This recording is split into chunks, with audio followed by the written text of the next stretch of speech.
Un millionnaire surprend sa fille noire en train d'être humiliée dans sa propre boutique. La boutique Blackwell & Jewell était bien plus qu'un simple commerce de luxe. Elle représentait l'aboutissement d'une vision, celle de Nathaniel Blackwell, un homme dont la carrière avait été construite sur des années de travail acharné et de stratégie méticuleuse. Nichée dans un quartier chic où l'élite sociale de la ville déambulait entre les rues pavées et les cafés raffinés, la boutique brillait comme un phare dans la nuit, un symbole de réussite et de prestige. Les vitrines étincelantes capturaient la lumière du soleil, projetant des éclats de diamants et de saphirs dans la rue, tandis que l'intérieur de la boutique respirait l'opulence et la perfection. Les étagères en verre étaient disposées avec une précision presque scientifique, chaque bijou posant dans sa propre lumière, avec des éclairages dirigés de manière à sublimer chaque facette, chaque gravure. La lumière tamisée créait une ambiance feutrée, presque secrète, où les clients se sentaient invités à entrer dans un autre monde, un monde où le temps semblait suspendu et où tout semblait à leur portée. Mais derrière ce décor parfait, soigneusement agencé et conçu pour impressionner, se cachait une histoire bien plus complexe. Un récit tissé de luttes silencieuses, de défis invisibles et de rapports de pouvoir invisibles mais omniprésents. Amara Blackwell, la fille unique de Nathaniel, était née dans ce monde de luxe et de privilèges. Depuis son enfance, elle avait été entourée des plus grandes marques, des pièces d'exception, des événements exclusifs et des conversations de haute volée. Mais contrairement à ce que beaucoup auraient pu penser, elle n'était pas aveuglée par ce faste. Au contraire, Amara avait appris à regarder au-delà des apparences, à comprendre que ce luxe cachait souvent des sacrifices, des compromis et des luttes invisibles. Elle n'avait jamais voulu simplement être une héritière. Ce qu'elle recherchait, ce qu'elle avait toujours voulu, c'était une place méritée dans ce monde qu'elle connaissait si bien mais qu'elle devait constamment prouver qu'elle méritait. Bien que son père fût un homme respecté dans le monde des affaires, connu pour son charisme et sa capacité à s'imposer dans n'importe quelle salle, Amara savait que le fait d'être une femme noire, dans un univers dominé par des hommes blancs et influents, la plaçait dans une position bien plus précaire que celle de son père. Si Nathaniel était une figure d'autorité dans ce monde, elle, Amara, n'était souvent perçue que comme la fille de, une simple héritière sans mérite propre.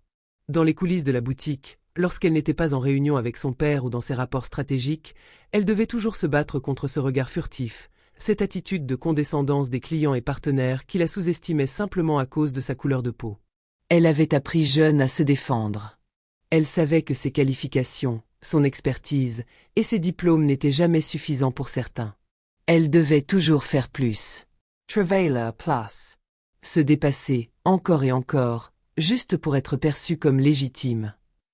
Dans certains cercles, même sa présence dans ce domaine, celui des bijoux de luxe, semblait être une anomalie, une insulte au pouvoir historique des familles blanches traditionnelles de la ville. Les clients fréquentaient Blackwell & Jewell non seulement pour ses créations raffinées, mais aussi pour les relations qu'ils pouvaient y tisser avec la haute société. Cependant, même au milieu de ces échanges mondains, Amara savait que derrière le sourire des clients se cachaient souvent des pensées et des jugements qu'il lui fallait déchiffrer pour pouvoir naviguer avec succès dans ce monde. C'était une après-midi froide en hiver, et les lumières tamisées de la boutique projetaient des ombres douces sur les étagères pleines de bijoux étincelants. Amara était assise derrière son bureau, examinant des rapports de vente et des propositions de nouveaux designs pour la prochaine collection. Elle était concentrée, une tasse de café chaud posée à côté d'elle, quand la porte de la boutique s'ouvrit brusquement. Elle leva les yeux et aperçut un homme qui entra dans la pièce avec une présence imposante. C'était Monsieur Laurent, un homme d'affaires influent et respecté, connu pour ses investissements dans des entreprises prestigieuses. Il se tenait là, grand et autoritaire, avec un regard calculateur, mais une froideur évidente qui perçait dans son sourire. À l'extérieur, il semblait être un homme charmant, tout en apparence, mais dans ses yeux, Amara savait qu'il y avait plus que cela. Laurent n'était pas simplement une figure de pouvoir, il était un homme condescendant, et bien que sa réputation le précédait, il n'était pas non plus un inconnu pour ses comportements racistes et déplacés. Il s'approcha d'elle sans un regard pour l'environnement, scrutant les bijoux de manière dédaigneuse, ses mains effleurant les pièces comme s'il était au musée. Lorsqu'il se dirigea vers le comptoir, il jeta un coup d'œil sur Amara. Ses yeux se posèrent un instant sur elle, mais il ne sembla pas la reconnaître comme la propriétaire de la boutique. Au contraire, il sembla la considérer comme une simple employée. « Vous êtes la gérante de cette boutique ?» demanda-t-il d'un ton sec, à peine un salut.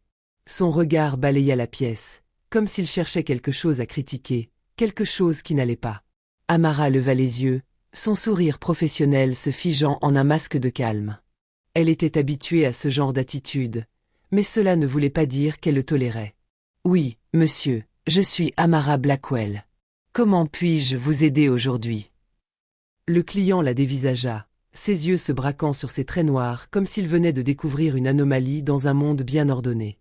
Il s'attarda sur ses cheveux soigneusement coiffés, sur ses yeux pleins de détermination, sur la couleur de sa peau qui semblait presque le déranger, comme une rupture dans le tableau parfait qu'il s'était construit. C'est bien étonnant. Je pensais que Blackwell S était dirigé par votre père. Mais vous êtes sa fille, n'est-ce pas? La question n'était pas une simple curiosité, mais un jugement déguisé.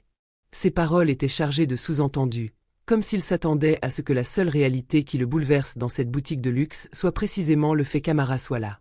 Amara, qui avait souvent dû faire face à ce genre de sous-entendus, ce regard qui s'arrête un peu trop longtemps sur elle, cette sensation persistante d'être observée comme une étrangère dans un monde qui n'était pas censé être le sien, resta d'un calme olympien. Elle n'était pas ici pour expliquer sa légitimité à ce genre de personnes. Pas aujourd'hui. Effectivement, je suis sa fille, et je suis également la gestionnaire ici, répondit-elle d'un ton mesuré, lissant les plis invisibles de la tension qui montait en elle. Chaque mot était une affirmation de sa position, une manière de reprendre le contrôle d'une situation qui, d'un seul regard, essayait de la réduire à l'invisible. Monsieur Laurent éclata de rire, un rire qui semblait plus être une tentative de se rassurer qu'une véritable réaction joyeuse.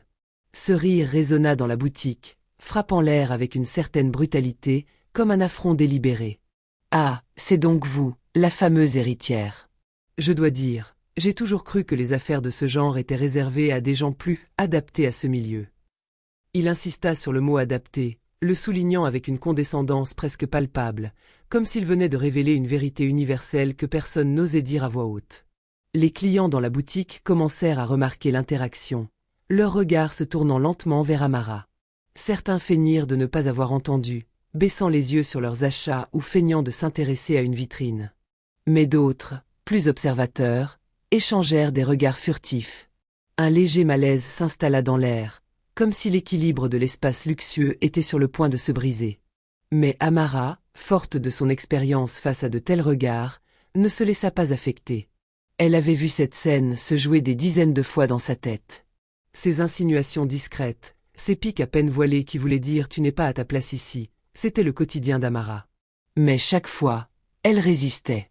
Chaque fois, elle faisait face à l'impossibilité de se cacher derrière la honte ou la colère. Je vous assure, monsieur Laurent, que ma place ici n'a rien à voir avec ma couleur de peau, mais bien avec mon travail. Si vous êtes intéressé par nos collections, je serais ravi de vous conseiller. Sa voix restait calme, presque douce, mais il y avait dans sa manière de répondre une fermeté qui ne laissait aucune place au doute. Elle n'était pas là pour jouer le rôle d'une employée effacée, ni pour se justifier sur sa présence ici. Elle était la gestionnaire, et elle avait l'entière légitimité de l'être. Le client, visiblement irrité par ce qu'il percevait comme de la résistance, leva la main, comme si l'étiquette sociale d'un homme de son statut lui donnait le droit de faire taire une simple vendeuse. « Je n'ai pas besoin de conseils de vous. D'une femme noire qui essaie de se faire passer pour quelqu'un de ce niveau. » Ces mots, acérés et cruels, glissèrent comme des lames invisibles dans l'espace, creusant un fossé plus profond entre lui et Amara. « Croyez-moi, vous devriez être à un autre endroit que dans cette boutique, dit-il, l'air certain de sa supériorité. Il avait atteint le point de non-retour, transformant la boutique de bijoux en un terrain de combat où la dignité d'Amara devenait l'enjeu. L'humiliation était publique. Le regard des autres clients, d'abord indifférents, s'était désormais tourné vers la scène. Certains murmuraient entre eux, d'autres restaient silencieux, certains échangeaient des sourires gênés. Mais aucun n'osait intervenir. Amara pouvait sentir cette complicité silencieuse, cette acceptation tacite de l'injustice dans l'air. Ces hommes, ces femmes qui venaient acheter des bijoux, des objets d'une beauté incontestable, semblaient aussi prêts à accepter le mépris d'un homme comme Laurent. Peut-être qu'ils se sentaient incapables de défier un client influent, ou peut-être qu'ils étaient eux-mêmes des prisonniers des rapports de pouvoir qui se jouaient. Mais Amara, serrant les poings sous le comptoir, garda son calme. Elle savait que se laisser emporter par la colère, ou même par la frustration, serait une victoire pour cet homme. Elle ne lui offrirait pas ce plaisir. Elle se redressa, croisant les bras d'un geste assuré, et répondit d'une voix ferme mais toujours douce. « Je vous demande de respecter cette boutique et ceux qui y travaillent, monsieur Laurent. Si vous avez un problème avec moi, je vous suggère de nous quitter. » Le client ricana, sa colère se lisant clairement dans son expression. Je n'ai pas à respecter une boutique tenue par des gens comme vous. D'ailleurs, je vais appeler votre père, et lui dire combien de fois vous m'avez insulté par votre attitude. Il haussait les épaules, presque satisfait de sa propre menace, et s'apprêtait à sortir son téléphone.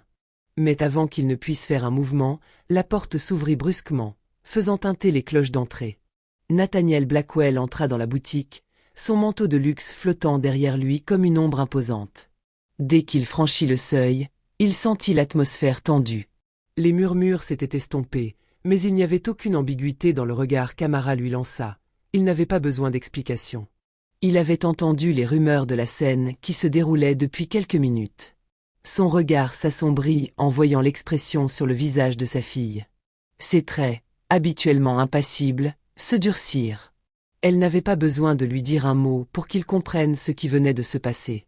La situation était déjà bien trop claire. Monsieur Laurent, dit Nathaniel d'une voix calme mais ferme, une autorité tranquille qui s'imposait immédiatement. Je vous demande de quitter cette boutique. Maintenant. Le client, qui s'était figé un instant en entendant la voix profonde de Nathaniel, tourna lentement la tête vers lui. D'abord surpris, il finit par afficher un sourire satisfait, comme si la situation venait de prendre une tournure qu'il avait anticipée. « Ah, Blackwell, répondit-il en s'inclinant légèrement, sarcastique. Voilà le vrai patron, enfin. J'espérais que vous arriveriez. Vous devriez avoir une conversation sérieuse avec votre fille, et lui expliquer qu'elle n'a pas vraiment sa place ici. Ce genre d'endroit n'est pas fait pour des gens comme elle. » La tension monta d'un cran. La voix de Nathaniel se fit plus percutante. Mon entreprise n'est pas un lieu où l'on humilie mes employés, monsieur Laurent, et surtout pas ma fille. Amara est ici non seulement parce qu'elle est compétente, mais parce qu'elle est digne de sa place. Elle n'a pas besoin de vous pour lui enseigner quoi que ce soit sur sa place dans ce monde. Elle est ici par son travail, son intelligence et sa capacité à diriger. Elle héritera de ce que j'ai bâti, non pas parce que je suis son père, mais parce qu'elle le mérite. Vous avez affaire à une femme d'exception, et vous feriez bien de le comprendre. Le client, un peu déstabilisé, sembla hésiter. Ses joues se gonflèrent d'indignation, mais Nathaniel ne se laissa pas intimider. Je vais vous offrir une dernière chance de quitter dignement cet endroit. Si vous refusez, soyez assuré que vos associés auront bientôt vent de votre comportement inacceptable. Sa voix était basse, mais chaque mot était lourd de conséquences. Nathaniel Blackwell ne faisait jamais de menaces en l'air. Il était un homme d'action, et son influence était vaste. Laurent, toujours visiblement contrarié, chercha à répondre, mais les mots restèrent coincés dans sa gorge. Il savait très bien que Nathaniel n'était pas du genre à discuter quand il était dans son droit. Après un silence tendu, Laurent tourna brusquement les talons, son visage marqué par la défaite. « C'est ça, Blackwell, cracha-t-il, tandis qu'il s'éloignait, ses pas résonnant lourdement sur le sol en marbre. Vous aurez ce que vous méritez. » Quand la porte se referma derrière lui, un calme relatif s'installa dans la boutique. Le murmure de l'incident s'éteignit peu à peu, mais l'impact était encore présent, suspendu dans l'air. Amara, toujours debout derrière son comptoir, observa son père. Elle sentait un poids dans sa poitrine, son cœur battant plus fort que d'habitude. Elle n'avait pas laissé transparaître ses émotions devant Laurent, mais maintenant, la colère, la frustration et la tristesse semblaient vouloir déborder. Un instant, elle pensa qu'elle pourrait craquer, mais son père, comme toujours, était là, en silence. Nathaniel s'approcha d'elle, son regard adouci. « Je suis désolé que tu aies dû faire face à ça, ma fille. Mais je veux que tu saches quelque chose. Tu as plus de pouvoir que tu ne le crois. » Les mots de son père, bien que doux, avaient un impact profond. Amara baissa les yeux un instant, puis un léger sourire, triste mais sincère, se dessina sur ses lèvres. « Je suis fatiguée de devoir prouver ma valeur tout le temps. Fatiguée d'être jugée, d'avoir à être plus forte, plus calme, plus compétente que les autres justes pour être acceptée. » Nathaniel observa sa fille avec une tendresse qu'elle ne percevait pas toujours. Il posa une main sur son épaule, un geste empreint de réconfort. « C'est pour ça que tu es prête. Parce que tu sais ce que c'est que de se battre. Et tu sais que la seule validation qui compte, c'est la tienne. Tu n'as pas besoin de l'acceptation des autres pour réussir, Amara. Tout ce que tu dois faire, c'est rester fidèle à toi-même. Et tu as déjà ce qu'il faut pour réussir. » Amara releva la tête, un petit éclat de détermination dans les yeux. La larme qu'elle avait laissée échapper se sécha rapidement. Je vais prouver à tous qu'ils se trompent. Et je vais le faire à ma manière, en prenant les rênes de cette boutique. Je ferai ce qu'ils croyaient impossible, mais je le ferai à ma façon. Merci, papa. Les paroles de Nathaniel, bien qu'encourageantes, n'étaient pas simplement un soutien paternel. Elles étaient un rappel puissant de la dignité et de la résilience qu'Amara portait en elle. Dans ce monde où les jugements étaient précipités et les opportunités souvent fermées aux femmes noires ambitieuses, elle savait désormais que sa propre valeur ne se mesurait pas par les attentes des autres, mais par sa capacité à avancer, à résister et à prouver son indéniable talent.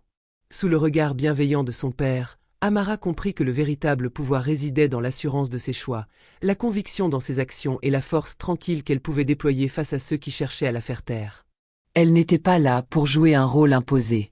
Elle était là pour créer son propre chemin. Et elle était plus que prête à le faire.